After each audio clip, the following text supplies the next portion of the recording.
Hello and welcome to this evening's presentation, Transition Your Plate to Reduce Cancer Risk. Let's Talk Nutrition. Thank you for making your health a priority by spending an hour with us. I'm your host, Joan Heimbrook, Community Outreach Coordinator for the Franciscan Health Cancer Center in Indianapolis and Mooresville.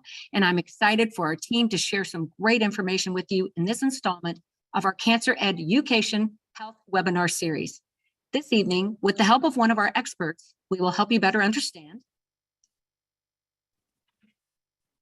universal nutrition recommendations to reduce your risk of cancer and cancer recurrence, explore nutrition's role in cancer, provide realistic ways to implement these recommendations to transition your plate for meals that can help prevent cancer, and we'll share a video showing you how to upgrade and transition breakfast, lunch, dinner, and snacks to boost nutrition and add cancer-fighting properties in ways that are still satisfying to your taste buds.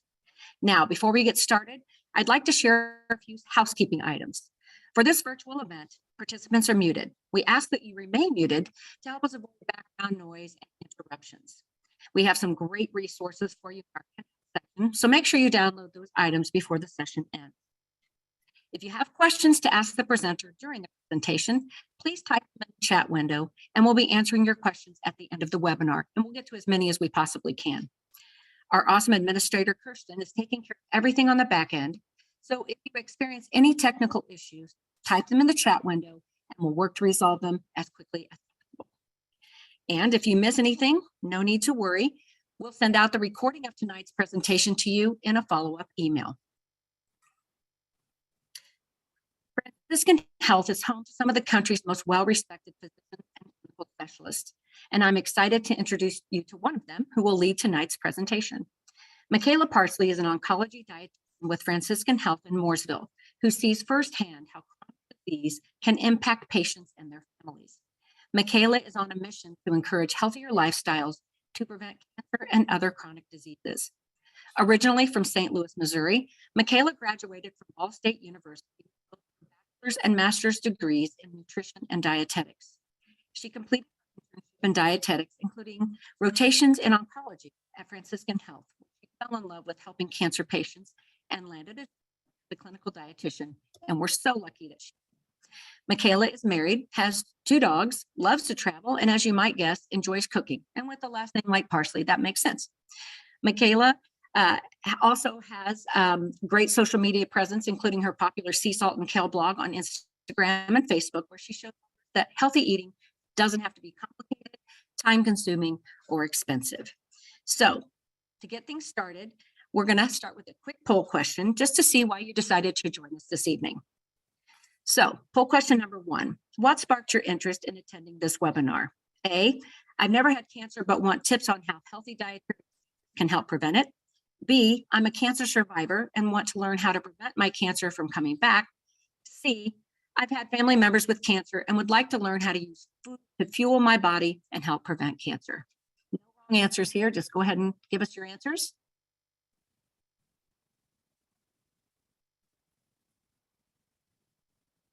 Right.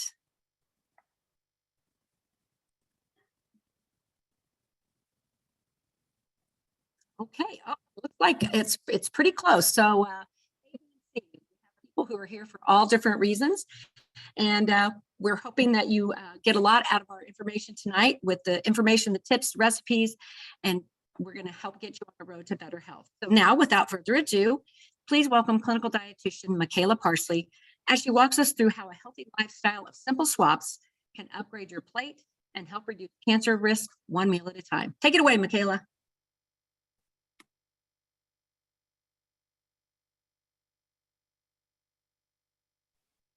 I'm unmuted now, guys. I know we're having some technical difficulties here. Hopefully you can hear me now. Thank you so much, Joan, for that lovely introduction. And I'm just going to jump right ahead into my presentation tonight. So the first part of my presentation, I will be reviewing some of the recommendations set forth by the American Institute for Cancer Research. The American Institute for Cancer Research is a national organization that dedicates time and resources to cancer research involving nutrition and lifestyle and many other factors, and focuses its time on putting that research into action and putting out information for the general public to help make changes to reduce the risk for cancer. Let's see if I can.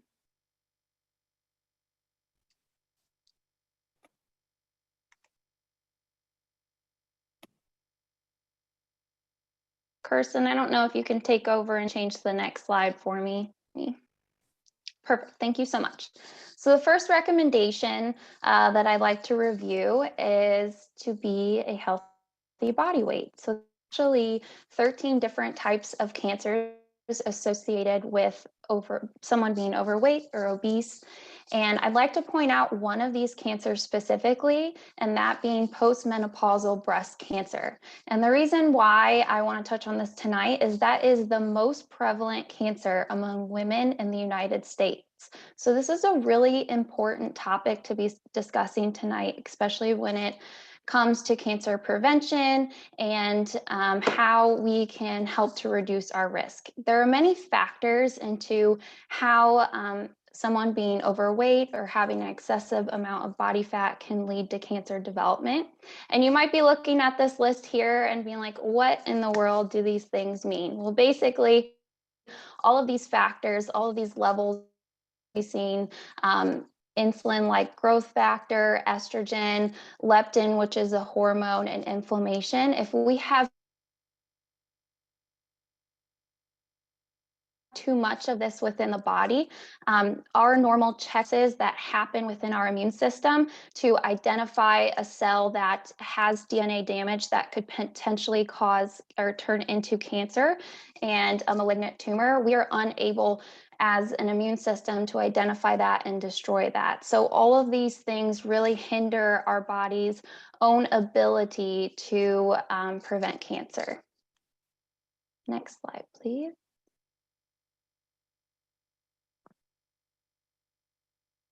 So the next recommendation is to be physically active. So of course, if someone is more physically active, they're going to hopefully maintain a healthier body weight or potentially get them back to a healthy body.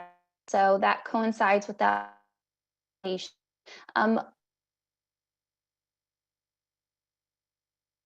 Also, furthermore, if someone is they have a reduction in bioavailable estrogen, so estrogen floating around the body that could bind to potential cancerous cells and that could encourage that cell to continue to grow into a tumor. Someone who is more physically active actually has increased gut transit time. This means that food travels through the GI tract faster when we're physically active, and that means that we're less likely exposed to carcinogens in the food the quicker it passes through us. And also, we've seen through research and science that those who are more physically active tend to have stronger immune systems, which is key in cancer prevention.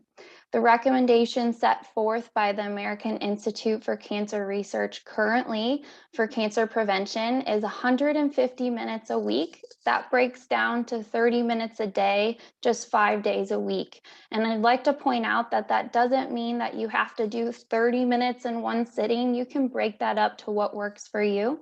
If you live a busy life trying to take, 3 10-minute walks, and I like to emphasize walking because it doesn't necessarily have to be some high intensity Peloton workout. We don't have to have those things. We just need to get moving, and walking is perfectly fine as well.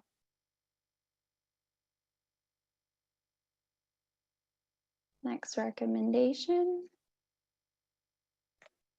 All right, so the next recommendation is to consume a diet rich in whole grains, fruits, vegetables, and beans. This may not come as a surprise to you as a dietitian talking to you today about nutrition, but we've seen through data and studies that people who consume whole grains, fruits, vegetables, and beans in greater quantities tend to have a lower risk for cancer development.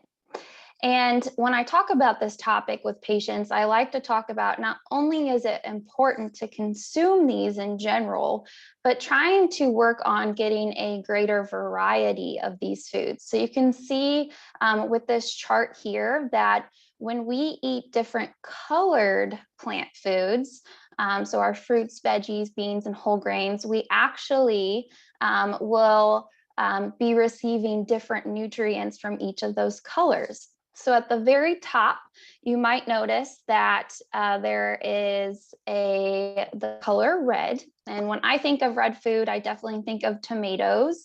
And tomatoes and other red produce contain an antioxidant called lycopene. Lycopene is a very well-studied antioxidant, and it has been associated with a reduction in prostate cancer risk among men. So basically that means that the more tomatoes a man eats, the odds of him developing prostate cancer are reduced because he's receiving so much of that good lycopene intake from those red produce. At the very bottom, you'll see brown plant foods, which tend to be things like whole grains and beans. They are rich in fiber, and fiber is an awesome nutrient and plays a vital role in cancer prevention.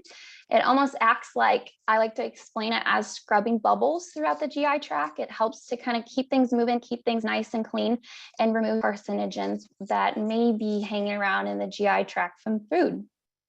I always like to give a goal for everyone. So it is recommended to consume or try and consume at least 5 servings of fruits, vegetables a day in order to reduce your risk. We will move on to the next recommendation. Now, of course, on the flip side of that, if we're working on incorporating back on some of those not as nutritious foods. So you again may not be surprised to see this in my presentation today, but the reason why we want to limit processed and fast foods in terms of cancer prevention is that these foods are high in calories. So if we're consuming these frequently, we may be more likely to experience weight gain or be overweight or obese, which we know from earlier is a risk factor for 13 cancers. But this food is low in nutrition. So we're getting a lot of calories and we're not receiving all of those great nutrients that we just saw in that chart. We're not getting in as many vitamins, minerals, fiber, definitely not a lot of fiber, processed foods.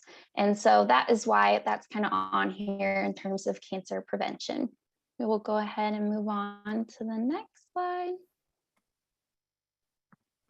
Okay, so we've had some great information so far, but before we move on, let's test your knowledge on another poll question. I hope everyone can hear me better now. So our next poll question, there's no need to reduce your intake of red meat, such as beef, lamb, and pork, if they aren't processed or cured. True or false? Go ahead and put your answers.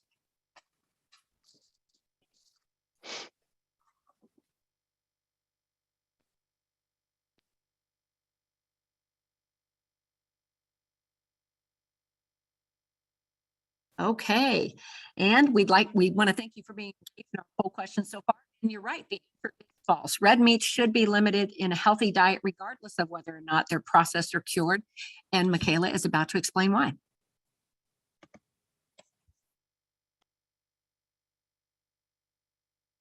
Perfect.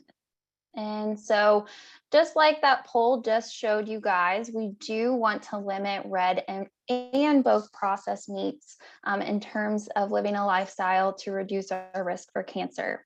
When talking about this topic, I first want to define what is red meat. I think there's some confusion around this in society. Red meat is beef, lamb, and pork. So pork is considered a red meat. And the recommendation surrounding red meat specifically in cancer is to try and limit our intake throughout the week. The current recommendation is to try to stay under 18 ounces a week of red meat. And I don't know about, but if you are someone who is able to consume chicken, fish, turkey, all of those great lean proteins, I think 18 ounces a week, trying to stay under that is definitely attainable. When talking about processed meat, so that is our lunch meat, our hot dogs, our bacon, that's a little bit of a different story. We do want to try and limit those as much as possible. There is just such a great significant increase in especially colorectal cancer with individuals who do consume a diet high in processed meats. So we want to limit those as much as possible.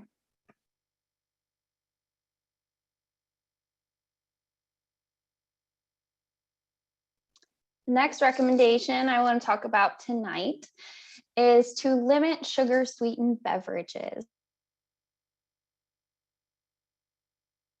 And I think it's important to set forth not because sugar feeds cancer. I know that is a popular misconception in today's world. And I'm sure many of you have probably heard that, whether you have had cancer yourself, a loved one, or you're just interested in this topic. But that is not quite true. Sugar doesn't here set forth by the American Institute for Cancer Research. The slide is on here, and this recommendation is created because if someone is consuming sugar sweetened beverages, especially something like a soda, we're consuming a lot of sugar and a lot of calories. So a popular 12-ounce can of soda contains about 9 teaspoons of sugar in it, which equals about 150 calories. And I know a lot of people in the US consume many cans of soda a day, and that really adds up. And if we're consuming too many, that can certainly be additional calories that could lead to weight gain, could lead to uncontrolled blood sugar, and all of those are certainly a risk factor for not just cancer, but other chronic diseases.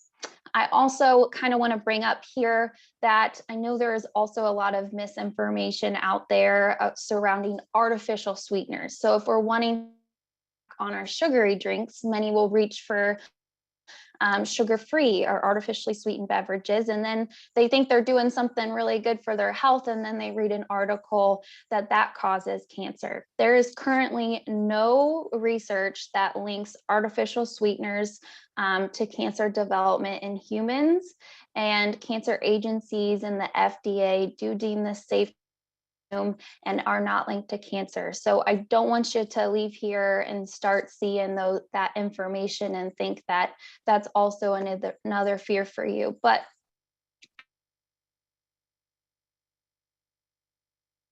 I always say there's just nothing better than water, and try to, avoid both sugar and artificial sweetener if you want to stick with water. There's truly nothing better to hydrate yourself on throughout the day. The next slide that I have for you tonight in our presentation, kind of backtracking, following the slide about sugar and beverages. I don't know if anyone noticed, but the nutrition facts label has changed in recent years. All food companies were required by law to update their nutrition facts label to this format as of July of 2020. And there were many changes made to this nutrition facts label, but a favorite change, and that is the sugar part. So you will now see under total sugars, you will see a line that states added sugars. So this is the portion of that total sugars that is added to the product. So you'll see whatever food item this was, it has 12 grams of total sugar, but 10 of those grams were added by the food company. So that is not naturally occurring in the product. So something like fruit, it contains sugar, right? Natural sugar. So if this was a product like a fruit roll-up, there's going to be some natural sugar from the fruit itself. But in today's world, and knowing a lot of food manufacturers, they're also add that even sweeter. And added sugar. And that's a number to really be mindful of, not just for cancer prevention and trying to be mindful of weight, but just really all chronic disease and good blood sugar control. The American Heart Association has put forth recommendations for you when looking at this number. For women, that is to try and stay under 24 grams a day. And men, that is to try and stay under 36 grams a day, again, of that added sugar.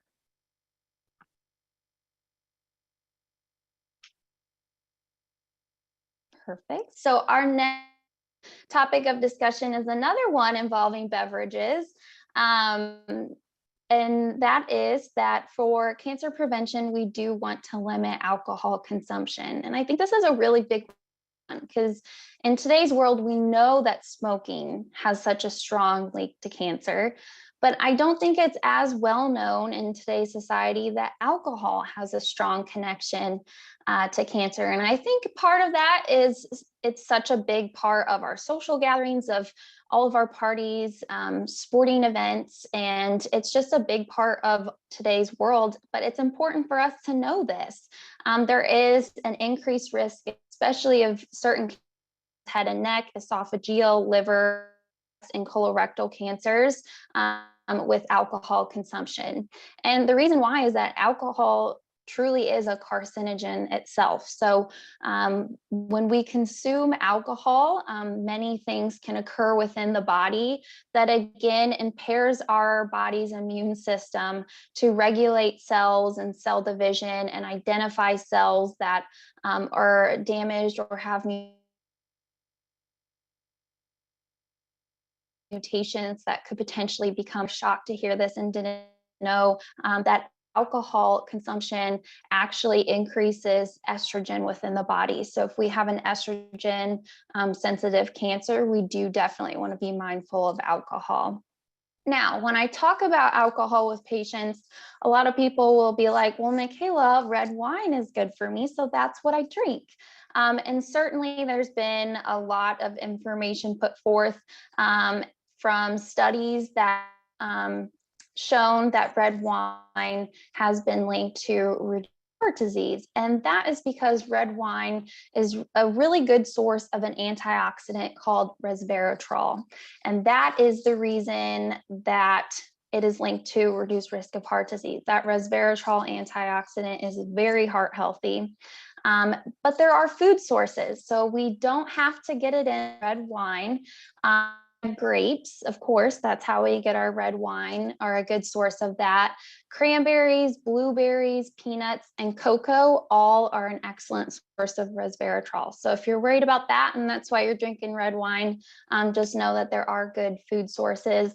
And I don't think many people are mad to hear about chocolate being a good source of that.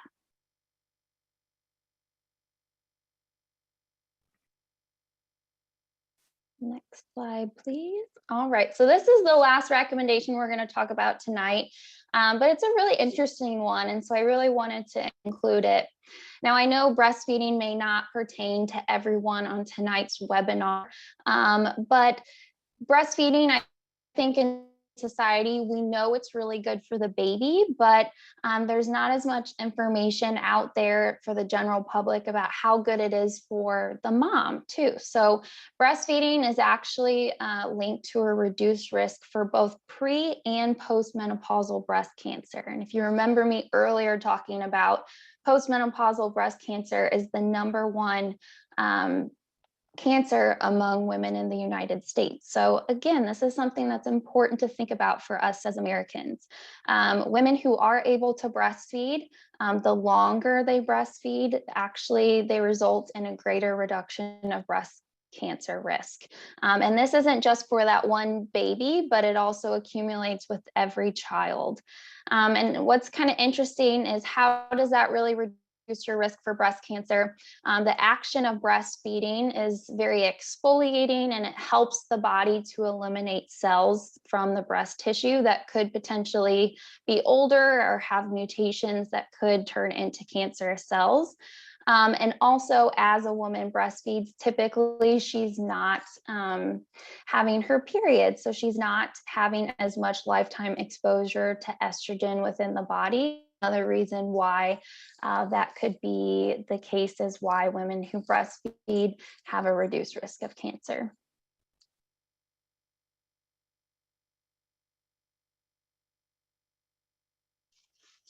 Next slide, please.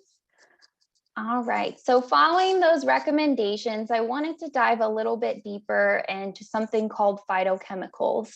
We touched on this a little bit earlier when we were talking about all of those great nutrients that we get from plant foods, our fruits, our vegetables, our whole grains, and our beans, and from all colorful plant foods.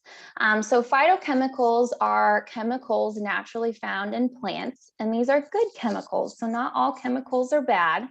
And these chemicals actually demonstrate anti-cancer effects when studied in lab studies and petri dishes. When we're looking at that on cancer cells, these are really protective. And a lot of these nutrients, these phytochemicals, how they come about are from the plant when it was a living organism before we harvested it and it ended up on our plate. The plant had processes in place to protect it from nature. So it created these phytochemicals to protect it from predators, to protect it from drought and weather conditions, to protect it from pollution. And as that plant created these phytochemicals to protect it for all those things, it survived. Well, until we came along and then we harvested the produce for food. And when we're eating that, we've seen through studies that phytochemical that once protected the plant now protects us. And it is involved in a lot of cellular processes to help reduce cells from becoming cancer in the future. So just a little bit of information that I think is always interesting to educate the general public about, and just how truly awesome and important plant foods are for our health. Next slide, please.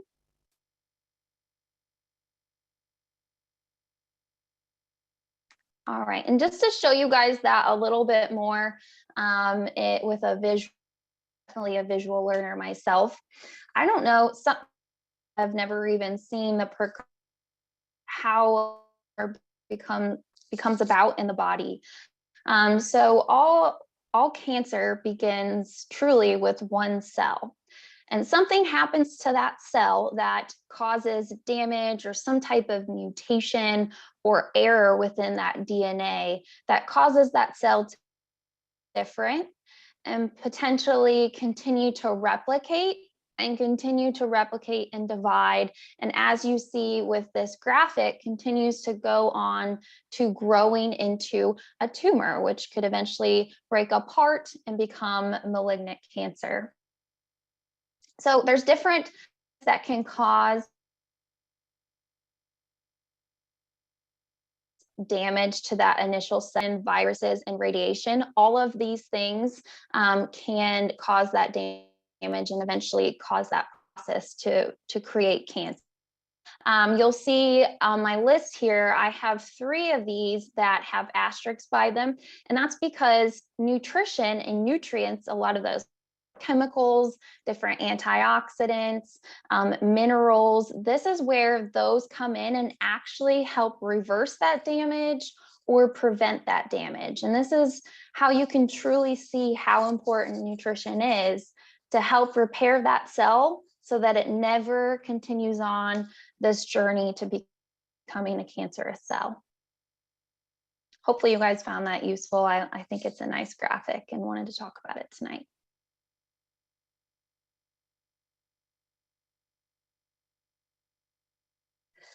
So moving on to kind of talk a little bit more about how do we apply all of this information we've talked about so far into practice and at home on your own. So the American Institute of Cancer Research created this plate method called the New American Plate. It's basically a way for you to build your plate, highlight those phytochemicals, vitamins, minerals, and get in lots of that good fiber. In building your plate with the New American Plate, we want you trying to fill a third of your plate, so your plate animal protein, and 2/3 of your plate plant foods. So those vegetables, fruits, whole grains, and beans. Again, when we build our plate like this, we're getting in all of that great nutrition, and we're likely reducing that red meat. We're likely reducing maybe really high in calories, which could thus, again, lead to weight gain and, becoming overweight and obese, which we know, again, is a big risk factor for a lot of cancers. Next slide, please. All right, before we move on to the final part of Mickala's presentation, let's answer one last poll question to see what you've learned. All right, under the New American Plate guidelines, half of your plate should be lean protein and half should be fruit, vegetables, beans, and whole grains. Is that true or false?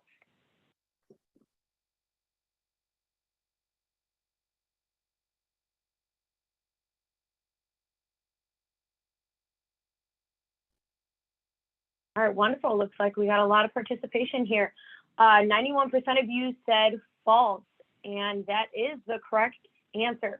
The answer to our final poll question is false. The New American Plate guidelines call for your plate to be divided as 2/3 of your plate as fruits, vegetables, beans, and whole grains, and 1/3 as lean protein. Thanks so much for taking part in our poll questions. Now, before we get to your questions, we have a video to share with Mickala later to transition common meals and snacks to meet the New American Plate model with tasty, satisfying swaps that are packed with cancer-fighting properties.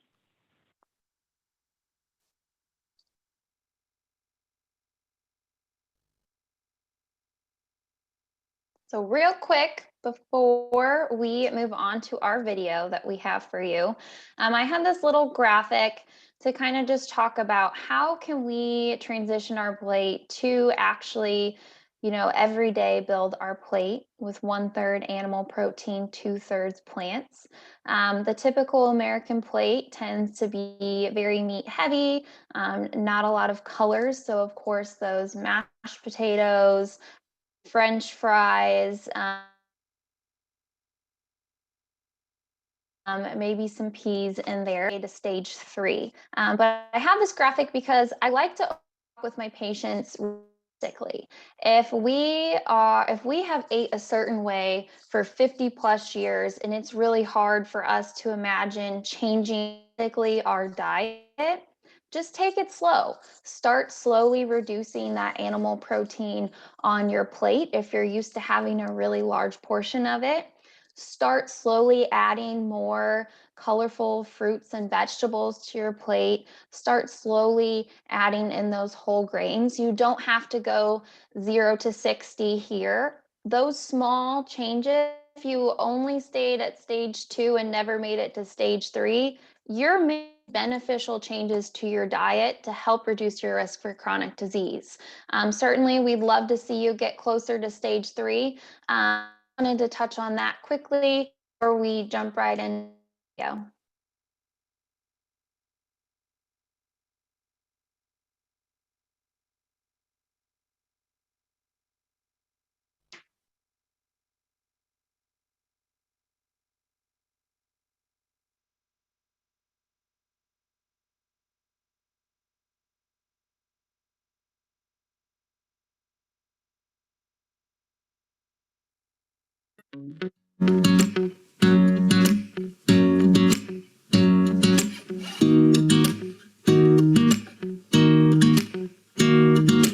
Hello and welcome. My name is Mickala Parsley and I am an oncology dietitian with Franciscan Health.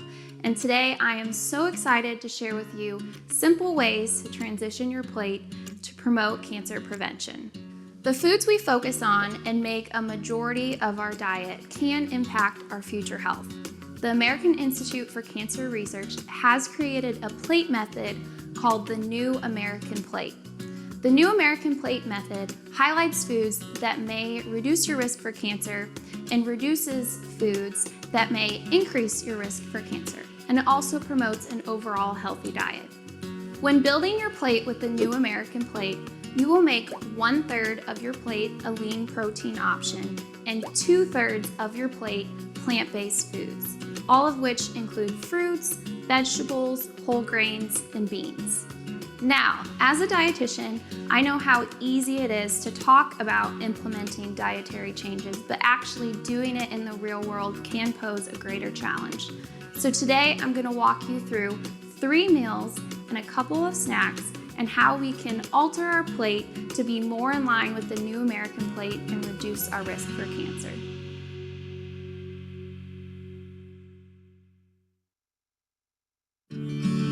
A typical American breakfast may include a couple fried eggs, bacon or sausage, and a piece of toast with some butter.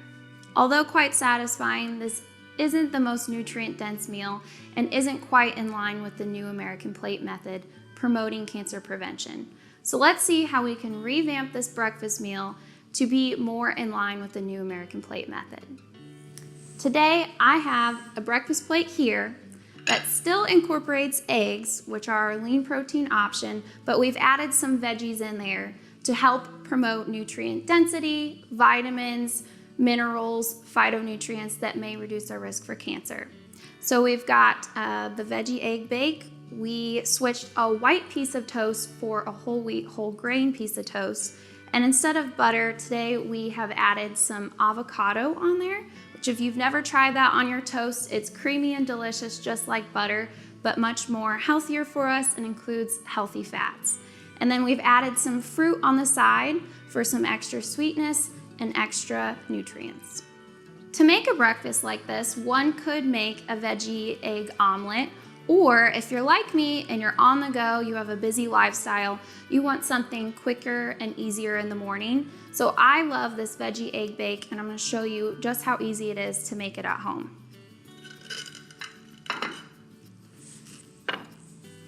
First, I have a 9x13 pan that I sprayed with oil to prevent sticking. I've got some chopped veggies in here, onions, bell peppers, spinach, tomato. You can use any variety of vegetables you have at home. This is an excellent dish if you have some vegetables that have been neglected in the fridge for a little bit and you kind of need to use them up before they go bad.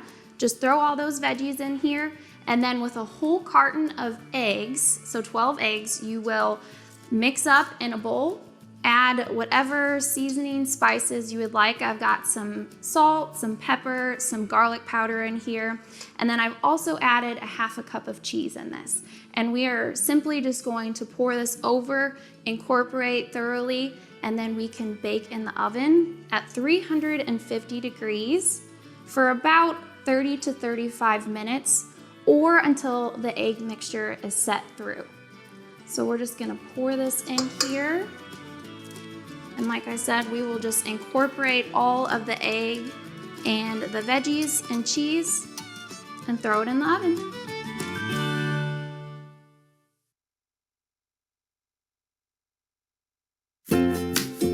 So now that we've looked at a typical American breakfast and how we can transition that to be more in line with the New American Plate method, let's take a look at a lunchtime meal. So a typical American lunch would be a lunch meat sandwich and a side of chips. Let's see how we can make simple swaps to that meal to be more in line with New American Plate method and reduce our risk for cancer. So today on my plate, instead of the lunch meat sandwich, I have a tuna salad sandwich on a whole wheat, whole grain bread. By swapping out the lunch meat for the tuna salad, we're reducing our processed meats, and we're also still incorporating a lean protein option and getting in some fiber from the whole wheat, whole grain bread. By swapping out the chips for fruits and vegetables, we're still going to have a little bit of crunch, but this meal will provide us with much more nutrition to help promote a cancer prevention lifestyle.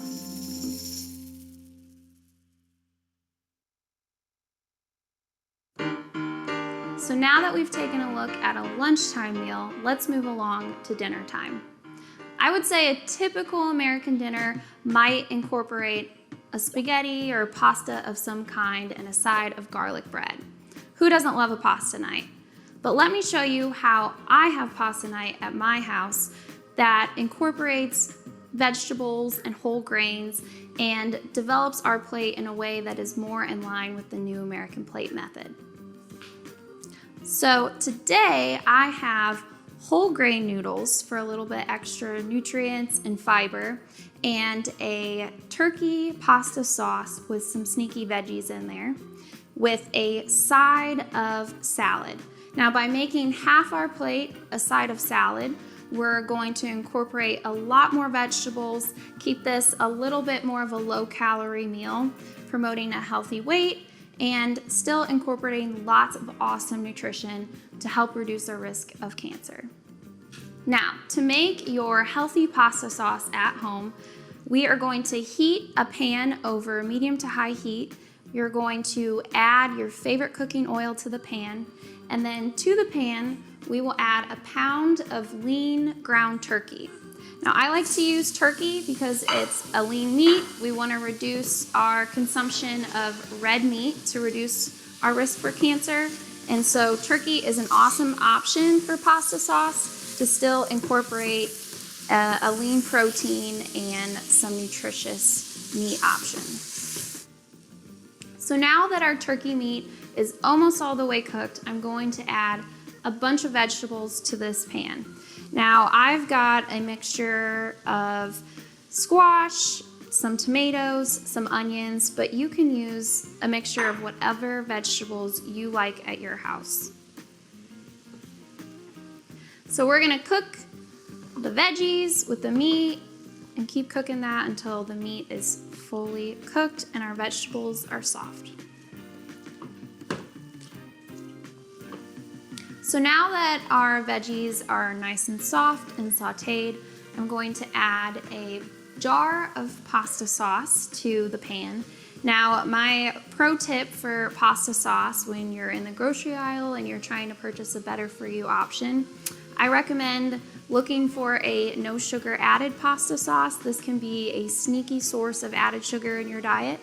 So once you find a jar of that, we can pour it in with our meat and our veggies and incorporate that well.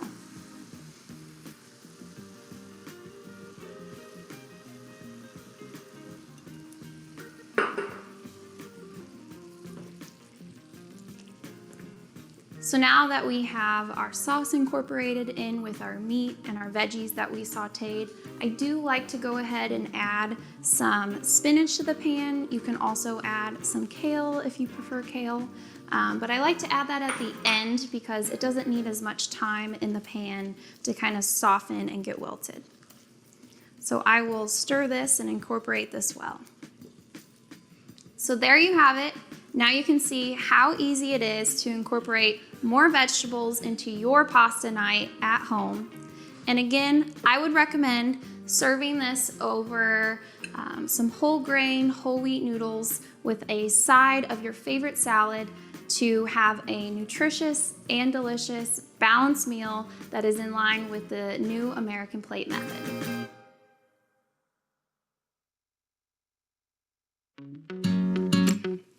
Last but not least, let's talk about snacks.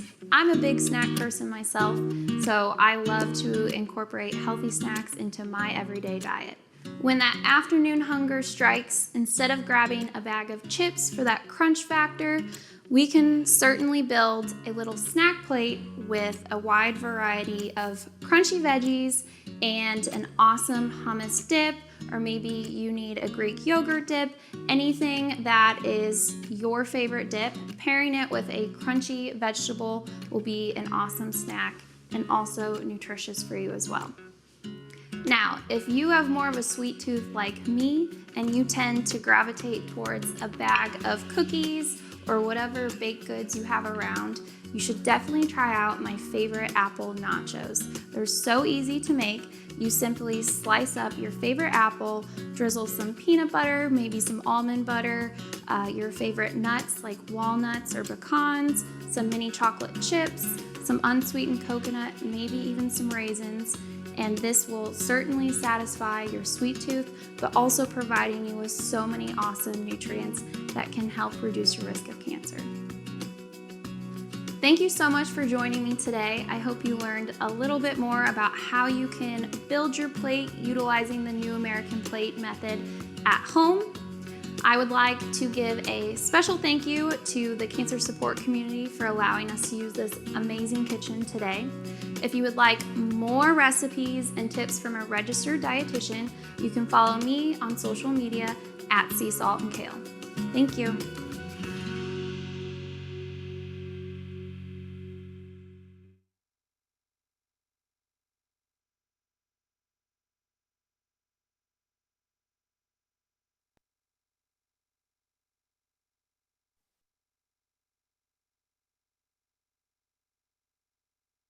All right, so hopefully you guys found that video really helpful. It's a great topic and definitely something that I love sharing with patients about how to transform your plate. And I love cooking and sharing that with others. Quickly, before we move on to the end of this presentation and a Q&A segment, I would like to touch on the Healthy 10 Challenge. The Healthy 10 Challenge is a free 10-week program developed by the American Institute for Cancer Research. I've completed it myself. I think it's an awesome free program. You receive an email every single week in your inbox with different nutrition information, kind of in line with what we've talked about, but even more in depth, different recipes and different challenges for every single week, journey to incorporating a cancer prevention lifestyle.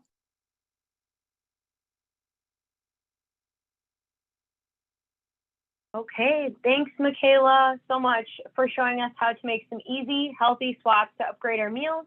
I was lucky enough to sample everything Mickala made in this video, and I can tell you firsthand everything was absolutely delicious. Before we get to your questions, Mickala, of course, talked about the Healthy 10 Challenge, and then I will also have this up here where you can find Mickala. She has her Instagram handle and also website on here to visit, but we are going to go ahead and answer some of your questions. See what we got. What if I'm trying to eat gluten-free? How does eating whole grains line up with that? Perfect. Debbie, there are whole grains that are gluten-free. The number one that comes to my mind right off the bat is oatmeal. You can certainly find oatmeal that is certified gluten-free. Oatmeal is actually naturally gluten-free, but because of the processing, it can tend to be cross-contaminated with other gluten foods. So that is one that you can definitely include in your diet for some whole grains. Okay, wonderful, thank you. Our next question here is, what makes a starch a resistant starch, and do they help prevent cancer? So resistant starch is actually a transformation that happens within a starch such as rice after it is cooked and then cooled. And resistant starch tends to be broken down by the body a little bit differently. It's more sustainable long-term energy. So what that means is it doesn't have as much of a spike on your blood sugar. The most common source of resistant starch in terms of rice is like sushi. That's a really great source of resistant starch. Or even if you just made a meal, you cooled it, you put it in the refrigerator, and even if you heated it up the next day, that is a resistant starch. And in terms of does it prevent cancer, I'm not so sure if there's any current research studies that have came out regarding specifically resistant starch in cancer prevention. But like I had mentioned, resistant starch tends to be a little bit more gentle on your blood sugar spike. So of course, if our blood sugar is well controlled, we tend to have fullness cues. We may not overeat. We may not reach for something maybe super sugary when our blood sugar crashes after something high in sugar. And there is actually really good data suggesting that resistant starch is really good for our GI tract. So bacteria in our gut thrive off resistant starch. That's another hot topic surrounding that. And there is interesting new data coming out about, when we have a really thriving gut microbiome, that we might be at a reduced risk for chronic diseases. So that could be a connection there. But I'm not 100% certain on specifically resistant starch and their direct. Thank you so much, Mickala. Based on what has been presented and what is common knowledge, why hasn't the USDA changed the food pyramid recommendations? Yeah, so I was looking at these questions while that video was playing, and Chris, I know you wrote that on here. They actually have changed that. So we no longer food pyramid. What the now has is called the My Plate. So similar to the New American Plate that was featured in this presentation and that video, the My Plate is another plate method. And the difference between the New American Plate versus My Plate is My Plate has 1/4 of your plate being a protein. The New American Plate is 1/3. So, I mean, it's slight differences. The My Plate also typically is shown with a glass of milk with it to get in calcium and vitamin D. But we have changed that, and we no longer have the food pyramid around in 2022. Wonderful, thank you. Is there any data on if the phytochemicals are reduced in GMO plants? Yeah, so that's a really great question. GMOs are genetically modified organisms. So these are foods that I know a lot of people have a lot of concern or fear around, but in terms of phytochemicals or the nutrition in these GMO plants, there's no data to date suggesting that there's any true, like, if those are less nutritious for us. If anything, a lot of GMO plants can actually be created to have more nutrients within them. So definitely not a fear of them being reduced in the GMO plants. If anything, they could be created in a way to where they have more of a specific nutrient. Wonderful, thank you so much. Cured turkey bacon, is there a possibility of colon cancer? So I think, Doreen, you were asking if, earlier in the presentation, we were discussing processed meats and the connection of colorectal cancer specifically. So I think you're asking, is it different with turkey bacon? Unfortunately, that's still a processed meat.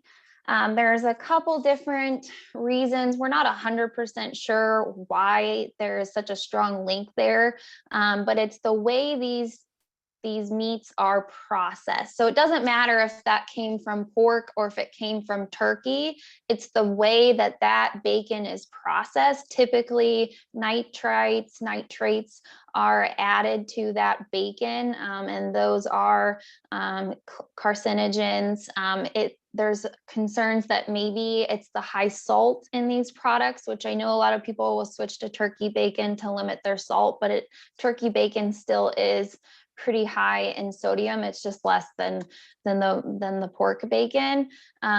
So there's some concerns that maybe it's because salt is something to be mindful of in terms of prevention as well. So I would still caution you with that turkey bacon and encourage you to try food too. Yeah, great questions, everyone, so far. What are the best foods to prevent reoccurrence of breast cancer? All fruits, vegetables, whole grains are definitely, that's like the blanket statement for you. All of those plant foods are going to provide you great nutrition. But for breast cancer specifically, I mean, especially if if you had estrogen sensitive breast cancer, I would definitely recommend lots of fiber rich foods. So fiber can actually help to excrete estrogen from the body, some of that additional estrogen that might be hanging out. Flaxseed has been really well studied in terms of breast cancer prevention and reoccurrence. So that's a great little easy, I almost picture flaxseed as a supplement because you can add it to so many things, but it's a whole food. It's a whole food. It's really great for you. You can add it to smoothies, to oatmeal in the morning. And that has definitely, there's been a lot of data surrounding flaxseed and breast cancer. So that would be a good specific food for you. Wonderful. Taking notes. Our next question here is, are fermented foods like yogurt and sauerkraut good for cancer prevention? So, Mary, kind of in regards to how I answered a question earlier, so those fermented foods are really good for our gut microbiome. And I think there's going to be a lot of evolving research in upcoming years and looking at how does a thriving gut microbiome impact chronic disease such as cancer, diabetes, heart disease. And, it's only going to help reduce our risk for that. I think the microbiome and all that good bacteria in our gut, we've just barely touched the surface on how important it is for our health. So while those foods are really right now promoted for health, certainly it's only going to be beneficial for you in terms of cancer prevention. All right, thank you. Let's see here. Can you please give some examples of the simple versus complex carbohydrates? I've heard simple carbs turn to sugar. Perfect. Yep, this is a great question. So the difference between simple and complex carbohydrates, simple carbohydrates are things like your white bread, your white pasta. Those are those refined grains. So a lot of the nutrition is actually stripped away from that when that product is being created. Complex carbs are things that are more like whole grains, like whole wheat, whole grain pastas and breads, because they have more nutrition in that because stripped processing. And what comes along with that more nutrition is more fiber. And what that means is that when you consume that food, to break it down, you won't have as much of a blood sugar spike. So fiber helps to reduce our reaction to when we consume something with carbohydrate. I do want to say that question, both complex and simple carbs will be broken down into sugar. That is how our metabolism works. But again, the simple carbs will spike our blood sugar more because it's digested so much more quickly than those foods with the high fiber, which will help to slow that down and slow down that blood sugar spike.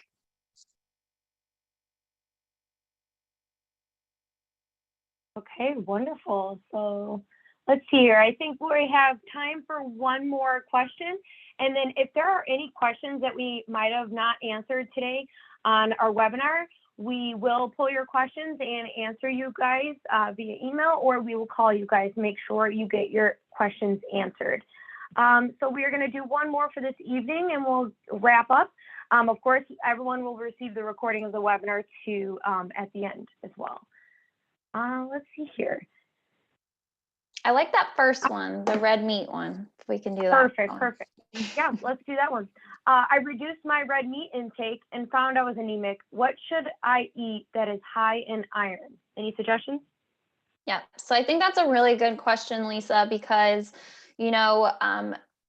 Anemia is definitely pretty common, especially if we did have cancer and we went through cancer treatment. Anemia does go pretty hand in hand with a cancer diagnosis, but also women are just more likely to become anemic. So in terms of this presentation, we talked all about trying to reduce red meat. Well, when someone's anemic and we're trying to get in more iron to increase our iron stores, red meat is typically the very first thing recommended to them.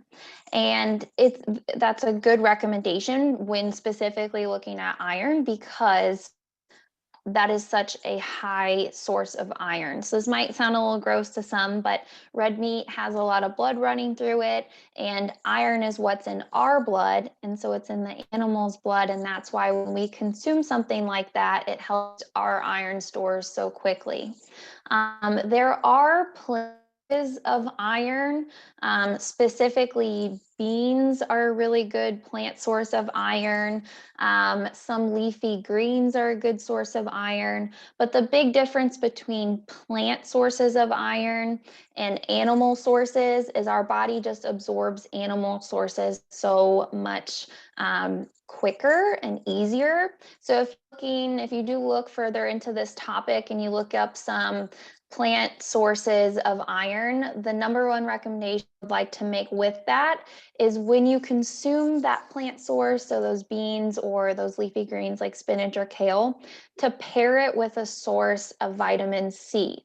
So vitamin C foods, I think a lot of people think of oranges, citrus fruits, but bell peppers are a really good source of vitamin C. And when you pair vitamin C foods with plant iron foods, our body absorbs it much better.